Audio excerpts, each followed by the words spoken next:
Exclusive. Boris Johnson was last night defiant in the face of EU bully boy tactics on Brexit. Tensions have flared after Eurocrats lashed out ahead of crunch talks tomorrow. EU negotiator Michel Barnier claimed the UK is not sticking to its negotiating commitments and slammed the country's vote to leave. But government sources said the Prime Minister would not back down in the face of the EU bully boy tactics and insisted the bloc needs to evolve its position.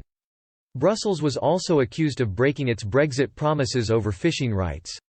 Negotiations face collapse unless the EU makes compromises, it was warned. Brexiteers dismissed the bloc's sabre-rattling as a sign of desperation. Former Brexit Minister David Jones said the UK was only asking for the same type of deal as the EU has struck with Canada and Japan. The problem is the EU is having difficulty in coming to terms with the fact the UK is no longer part of the European Union. It's behaving like an amputee with phantom limb syndrome. Sir Ian Duncan Smith said, "This is a sign of real desperation by the EU. They are clearly panicking that the UK means what it says and has the capacity to do it. They are trying any way they can to force the UK's hand, but it won't work." Marc François, chairman of the European research group of Brexiteer Tories, said, "Barnier the bluffer is at it again. The modus operandi of this man, as we learnt from the negotiations last autumn of Boris's revised withdrawal agreement, is to talk tough as a prelude to giving in.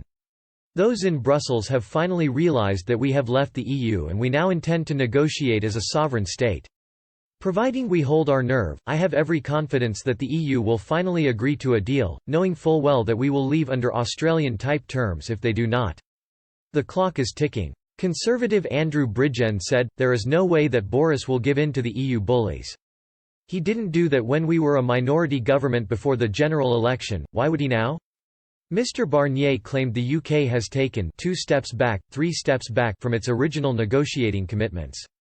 And he said the UK's decision to quit the bloc, saying it was a lose-lose for both sides. But a source close to the negotiations said it is Brussels that is moving away from its original commitments in the talks.